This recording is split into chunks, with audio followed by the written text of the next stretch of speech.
நிறைய டிஃபரன்ஸ் பார்க்க போறோம். ஆனா ரொம்ப இன்ட்ரெஸ்டிங்கா ஒரு 10 மினிட்ஸ்ல உங்களுக்கு ஈஸியா சொல்லி தரேன். கண்டிப்பா இந்த ரெண்டு டாபிக்ல இருந்து ரெண்டு क्वेश्चन எவ்ரி இயர் ரிப்பீட் ஆயிட்டே இருக்கும். அது statement based, assertion, reasoning, match the following இந்த மாதிரி. இந்த ட்ரையோஸ் பாஸ்பேட்ல ரெண்டு ட்ரையோஸ் பாஸ்பேட்ல ஒரு ட்ரையோஸ் பாஸ்பேட் வந்து ஸ்டார்ச்சா மாறிடும்.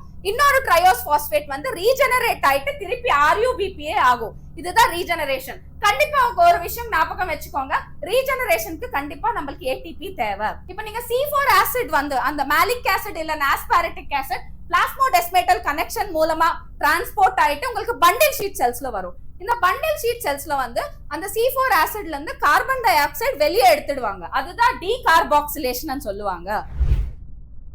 ஹலோ गाइस, எல்லாருக்கும் வணக்கம். நான் உங்க Sangeetha ma'am, master teacher Vedant.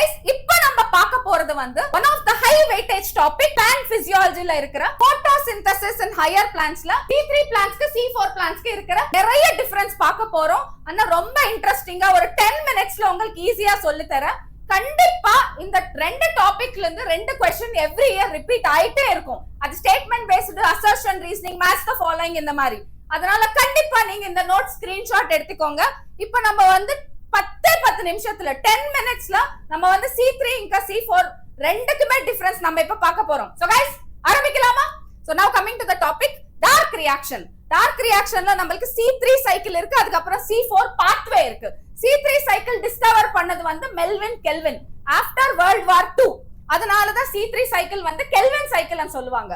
C4 pathway discover பண்ணது வந்து ஹேட்ச் அண்ட் ஸ்லாக். அதனால தான் அதுக்கு ஹேட்ச் அண்ட் ஸ்லாக் பாத்வே ன்னு பேர் கொடுத்திருக்காங்க. C3 பிளான்ட்ஸ்க்கு best example wheat, rice, oats, bamboo, potato இதெல்லாம் வந்து C3 பிளான்ட்ஸோட பெஸ்ட் எக்ஸாம்பிள்ஸ். C4 பிளான்ட்ஸ்க்கு எக்ஸாம்பிள்ஸ் நீங்க பாத்துட்டீங்கன்னா sugar cane, maize, sorghum, amaranthus. இது நிறைய மோனோகாட்ஸ்ல நடக்கும். ஆனா டைகாட்ஸ்லயும் இதுக்கு எக்ஸாம்பிள்ஸ் இருக்கு. சோ இப்போ நீங்க C3 சைக்கிள் பாத்துட்டீங்கன்னா இது ஸ்ட்ரோமால நடக்கும். C3 C4 எது இருந்தாலும் குளோரோபிளாஸ்டுக்குள்ள இருக்கிற ஸ்ட்ரோமால தான் நடக்கும். C3 சைக்கிள் வந்து Melvin kelvin after world war 2. இந்த C3 சைக்கிள் வந்து எல்லா விதமான போட்டோசிந்தெடிக் பார்ட்ஸ், போட்டோசிந்தெடிக் பிளான்ட்ஸ்லயும் நடக்கும். C3 பிளான்ட்ஸ், C4 பிளான்ட்ஸ், கேம்ப் plants, algae, bryophytes, pteridophytes, gymnosperms, angiosperms, monocots and dicots. ஆனா C4 பாத்வே அப்படி கிடையாது. வரும் C4 பிளான்ட்ஸ்ல மட்டும் தான் இருக்கும். எதுக்கெல்லாம் உங்களுக்கு கிரான்ஸ் அனாட்டமி இருக்கும். சோ நீங்க இப்ப பாருங்க, முதல்ல C3 சைக்கிள் வந்து ரேடியோ ஆக்டிவ் ஐசோடோப்ஸ் வச்சு அவங்க கண்டுபிடிச்சிட்டாங்க.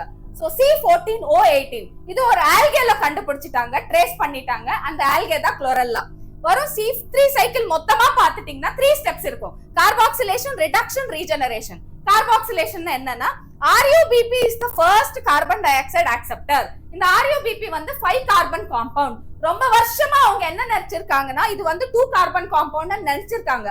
அதுக்கப்புறம் மெல்வின் கெல்வின் இந்த ரேடியோ ஆக்டிவ் ஐசோடோப் வச்சு ட்ரேஸ் பண்ணிட்டு அப்புறம் தான் அவங்களுக்கு புரிஞ்சிச்சு அது 5 கார்பன் காம்பவுண்ட் சொல்லி. சோ RUBP வந்து carbon dioxide plus water. நிறைய பேர் இது வாட்டர் பார்க்க மாட்டாங்க. பாருங்க, carbon dioxide plus water, RUBP plus carbon dioxide plus water gives rise to 2 3PGA வரும், 2 பாஸ்போகிளிசரிக் ஆசிட் வரும். சோ இதுக்கு அப்புறம் இந்த 2 பாஸ்போகிளிசரிக் ஆசிட் வந்து ரிடக்ஷன் ரியாக்ஷனுக்கு போகும். இந்த ஃபர்ஸ்ட் ஸ்டெப் பேரு தான் carboxylation. கார்பாக்சிலேஷன்னா RUBP in the presence of the enzyme Rubisco. The Rubisco is the most abundant enzyme in the whole biosphere and the most abundant protein in the whole biosphere. அதுக்கு அடுத்து 3PGA, 2 3PGA form ஆகும். இதுல வந்து இந்த 2 3PGA reduction ரியாக்ஷனுக்கு போகும். அந்த reduction ரியாக்ஷன்ல வந்து நமக்கு 2 ATPA, 2 NADPH. These are the products of light reaction. So dark reaction will be directly dependent on the products of light reaction. So அதனால 2 ATP, 2 NADPH சேர்த்துட்டு இந்த 2 3PGA உங்களுக்கு ட்ரையோஸ் பாஸ்பேட்டா மாறிடும். இந்த ட்ரையோஸ் பாஸ்பேட்ல 2 ட்ரையோஸ் பாஸ்பேட்ல ஒரு ட்ரையோஸ் பாஸ்பேட் வந்து ஸ்டார்ச்சா மாறிடும். இன்னொரு ட்ரையோஸ் பாஸ்பேட் வந்து ரீஜெனரேட் ஆயிட்டு திருப்பி RUBPA ஆகும். இதுதான் ரீஜெனரேஷன். கண்டிப்பா ஒரு விஷயம் ஞாபகம் வச்சுக்கோங்க, ரீஜெனரேஷனுக்கு கண்டிப்பா நம்மளுக்கு ATP தேவை. சோ இந்த மாதிரி ஒரு சைக்கிள்காக நீங்க பாத்துட்டீங்கன்னா ஒரு carbon di oxide, 3 ATP, 2 NADPH2, 3 steps: carboxylation, reduction, regeneration. இதே மாதிரி ஒரு குளுக்கோஸ் ப்ரிப்பேர் பண்ணனும்னா நமக்கு இந்த மாதிரி 6 கார்பன் டை ஆக்சைடு, ஏன்னா 6 சைக்கிள்ஸ் போகும். சோ 18 ATP, 12 NADPH2 ஒரு குளுக்கோஸ்க்காக தேவையான இதெல்லாம் வேணும் கண்டிப்பா நம்மளுக்கு. அதுக்கப்புறம் இன்னொன்னு விஷயம் என்னன்னா இதுக்காக இந்த சைக்கிள் சொல்றதுக்காக தான் டிஸ்கவர் பண்றதுக்காக மெல்வின் கெல்வினுக்கு நோபல் பிரைஸ் வந்துச்சு. உங்களுக்கு ஒரு இன்ட்ரெஸ்டிங் விஷயம் என்னன்னா, இவர் வந்து ஒரு இஎன்டி டாக்டர். இன்னும் ஒரு நம்ம இப்போ C4 பிளான்ஸ்க்கு போறோம். C4 பாத்வே, இந்த C4 பாத்வே வந்து எந்த பிளான்ஸ்க்கெல்லாம் உங்களுக்கு கிரான்ஸ் அனாட்டமி இருக்குமோ நம்மளுக்கு அந்த பிளான்ஸ்க்கெல்லாம் உங்களுக்கு கண்டிப்பா C4 பாத்வே இருக்கும். இப்ப நம்ம பாக்குற இந்த C3 சைக்கிள் வந்து ஒரு மீசோஃபில் செல்ஸ்ல மட்டும்தான் நடக்கும். மீசோஃபில் செல்ஸ்ல இருக்கிற குளோரோபிளாஸ்ட்ல இருக்கிற ஸ்ட்ரோமால நடக்கும். ஆனா C4 பாத்வே வந்து அப்படி கிடையாது. இது வந்து மீசோஃபில் செல்ஸ், இது வந்து bundle sheath cells. So mesophyll செல்ஸ்க்கு பண்டல் ஷீட் செல்ஸ்க்கு நடுவுல பிளாஸ்மோடெஸ்மேட்டல் கனெக்ஷன்ஸ் இருக்கு. இந்த கிரான்ஸ் அனாட்டமின்னா என்னன்னா பிரெத்ன்னு சொல்லுவாங்க. ஏன்னா இதுல வந்து வாஸ்குலர் பண்டலுக்கு சுத்தி நிறைய லேயர்ஸா காம்பாக்டா ரொம்ப திக் செல் வால் வித் இம்பர்விஷியஸ் டு கேசஸ் எதையுமே வெளியே விடாம இருக்கும். அது இப்ப நீங்க பாத்துட்டீங்கன்னா இங்க மீசோஃபில் செல் இருக்கு, அதுக்கப்புறம் பண்டல் ஷீட் செல்ஸ் இருக்கு. இங்க நம்ம கிளியரா பாத்துட்டீங்கன்னா carbon dioxide plus water, atmospheric carbon di oxide உள்ள இருக்கிற வாட்டர் ரெண்டும் சேர்த்துட்டு நமக்கு பைகார்பனேட் ஃபார்ம் ஆகும். இந்த bicarbonate plus Pep, the carbon dioxide acceptor here will be the PEP, which is 3 carbon compound. So the 3 carbon compound plus bicarbonate, this is the first carboxylation reaction. இந்த ரெண்டு இதுலயுமே carboxylation reaction mesophyll செல்ஸ்ல தான் நடக்கும். First step of carboxylation. ஆனா நம்மளுக்கு fixation ஆனதுக்கு அப்புறம் நம்மளுக்கு ஆக்சலோஅசிட்டிக் ஆசிட் வரும். இதே ஆக்சலோஅசிட்டிக் ஆசிட் வந்து உங்களுக்கு கிரெப்ஸ் சைக்கிள்லயும் வரும், which is 4 carbon compound. அதனால தான் இதுக்கு C4 pathway ன்னு பேர் வச்சிட்டாங்க. இங்க வந்து ஃபர்ஸ்ட் ஃபிக்சேஷன் ப்ராடக்ட் 3 கார்பன்னால தான் இது C3 சைக்கிள்னு சொன்னாங்க. அதுக்கப்புறம் நீங்க பாத்துட்டீங்கன்னா இந்த oxaloacetic acid is converted to malic acid or aspartic acid. அதுவே எங்கேயோ இருக்கும். மீசோஃபில் செல்ஸ்லயே அது கன்வர்ஷன் நடக்கும். இப்போ நீங்க C4 ஆசிட் வந்து அந்த மாலிக் ஆசிட் இல்ல ஆஸ்பாரட்டிக் ஆசிட் பிளாஸ்மோடெஸ்மேட்டல் கனெக்ஷன் மூலமா டிரான்ஸ்போர்ட் ஆயிட்டு உங்களுக்கு பண்டில் ஷீட் செல்ஸ்ல வரும். இந்த பண்டில் ஷீட் செல்ஸ்ல வந்து அந்த C4 ஆசிட்ல இருந்து கார்பன் டை ஆக்சைடு வெளியே எடுத்துடுவாங்க. அதுதான் டீகார்பாக்சிலேஷன் சொல்லுவாங்க. சோ இங்க நடக்கிறது வந்து carboxylation mesophyll cells.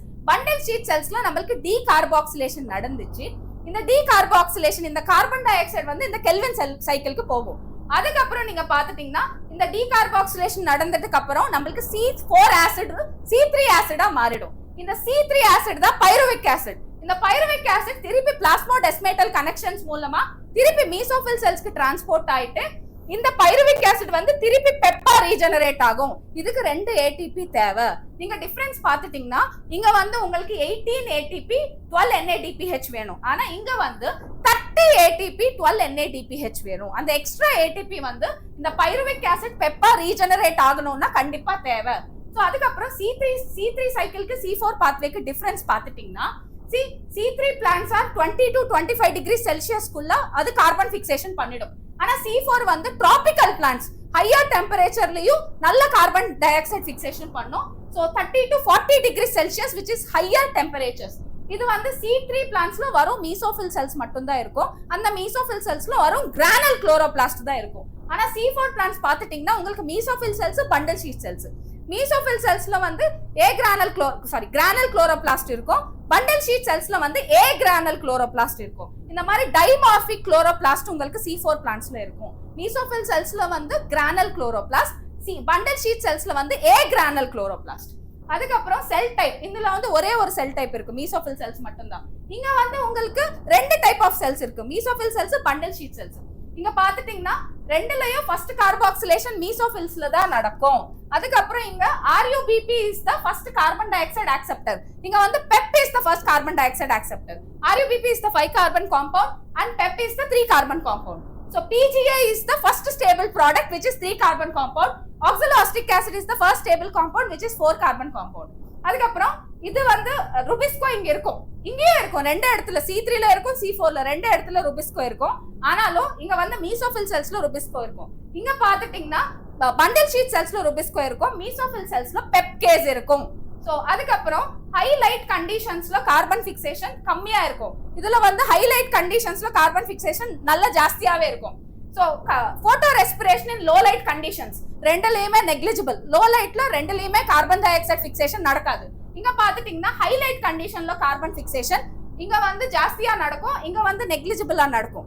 So carbon அது C2 cycle. C2 யூசுவல்ல photo respiration வந்து C4 பிளான்ட்ஸ்ல அவ்வளவா நடக்காது, ரொம்ப கம்மியா நடக்கும், ரொம்ப நெக்லிஜிபிளா நடக்கும். இங்க பாருங்க photorespiration in low carbon dioxide conditions இங்க வந்து ஜாஸ்தியா இருக்கும் போட்டோ ரெஸ்பிரேஷன், இங்க வந்து negligible. Photorespiration in high carbon dioxide condition ரெண்டுலயுமே நெக்லிஜிபிளா இருக்கும். ஸோ கைஸ் இதுதான் C3க்கு C4க்கு இருக்கிற மெயின் டிஃபரன்ஸ் நீங்க பாத்துட்டீங்கன்னா. ஸோ இந்த மாதிரி நம்ம வந்து நிறைய கொஸ்டின்ஸ் எக்ஸ்பெக்ட் பண்ணிக்கலாம். நம்ம நிறைய பாயிண்ட்ஸை நம்ம கவர் பண்ணிட்டோம். நீங்க பாத்துட்டீங்கன்னா வரும் இன்னொரு வெரி இம்பார்ட்டன்ட் திங் என்னன்னா போட்டோ ரெஸ்பிரேஷன். போட்டோ ரெஸ்பிரேஷன் வந்து C2 ன்னு சொல்லுவாங்க, C2 சைக்கிள். அதுல என்ன ஆகும்னா நம்மளுக்கு C3 பிளான்ட்ஸ்ல நிறைய ஆக்சிஜன் ரிலீஸ் ஆயிட்டு. So usually rubisco is more affinity to carbon dioxide than oxygen. ஒருவேளை நம்மளுக்கு ஆக்சிஜன் கான்சென்ட்ரேஷன் ஜாஸ்தியா இருந்துச்சுன்னா அப்ப வந்து காம்படிட்டிவா ஆயிடும். அப்ப வந்து போட்டோ ரெஸ்பிரேஷன் நடக்கும். ஸோ C3 பிளான்ட்ஸ்ல போட்டோ ரெஸ்பிரேஷன் நடக்கிறதுக்கு நிறையவே வாய்ப்பு இருக்கு. ஆனா C4 பிளான்ட்ஸ்ல வந்து அந்த அளவுக்கு போட்டோ ரெஸ்பிரேஷன் நடக்காது, ரொம்ப நெக்லிஜிபிள். இதோட கார்பன் பிக்சேஷன் வந்து ரொம்ப எஃபிஷியன்ட்டா இருக்கும். Highlight conditions, low carbon di oxide. நீங்க பாத்துட்டீங்கன்னா C3 பிளான்ட்ஸ் யோட சேச்சுரேஷன் வந்து 450 மைக்ரோலீட்டர்ஸ், C4 பிளான்ட்ஸ் வந்து 360 மைக்ரோலீட்டர்ஸ் தான். உங்களுக்கு carbon di oxide saturation rate வந்து C3 பிளான்ட்ஸ்ல ஜாஸ்தியா இருக்கும் C4 பிளான்ட்ஸ் கம்பேர் பண்ணப்ப. இன்னொரு இம்பார்ட்டன்ட் திங் என்னன்னா C3 பிளான்ட்ஸ் அவ்வளோ ஹை டெம்பரேச்சர்ஸ் டாலரேட் பண்ண முடியாது. ஆனா C4 பிளான்ட்ஸ் ரொம்ப ஹை டெம்பரேச்சர்ஸ் டாலரேட் பண்ண முடியும். கார்பன் டை ஆக்சைடு ஆல்மோஸ்ட் அட்மாஸ்பியர்ல நீங்க பாத்துட்டீங்கன்னா 0.03 to 0.04% இருக்கும். இதுக்கு மேல நம்ம இன்க்ரீஸ் பண்ணி 0.05 வரைக்கும் பண்ணிட்டோம்னா நம்மளுக்கு கார்பன் டை ஆக்சைடு பிக்சேஷன் நல்லாவே இருக்கும். ஸோ அதனால கிரீன் ஹவுஸ் கிராப்ஸ் சொல்லுவாங்க, டொமேட்டோ அண்ட் பெல் பெப்பர்ஸ். இது வந்து ஹை கார்பன் டை ஆக்சைடு கான்சென்ட்ரேஷன்ல தான் அவங்க வந்து அது வளர்த்துவாங்க. அதனாலதான் நம்மளுக்கு ரொம்ப ஈல்டு வந்து ரொம்ப ஜாஸ்தியா எஃபிஷியன்ட்டா இருக்கும். ஸோ நம்ம நிறைய எல்லா பாயிண்ட்ஸும் கவர் பண்ணிட்டோம். கண்டிப்பா இங்க வீடியோ பாருங்க, உங்களுக்கு கண்டிப்பா யூஸ்ஃபுல் ஆகும். இந்த மாதிரி மேப்ஸ், மைண்ட் மேப்ஸ், இந்த மாதிரி வீடியோஸ் வேணும்னா நம்மளுக்கு கமெண்ட் பண்ணுங்க. ரொம்ப ரொம்ப நன்றி. யோ சங்கீதா மேம்.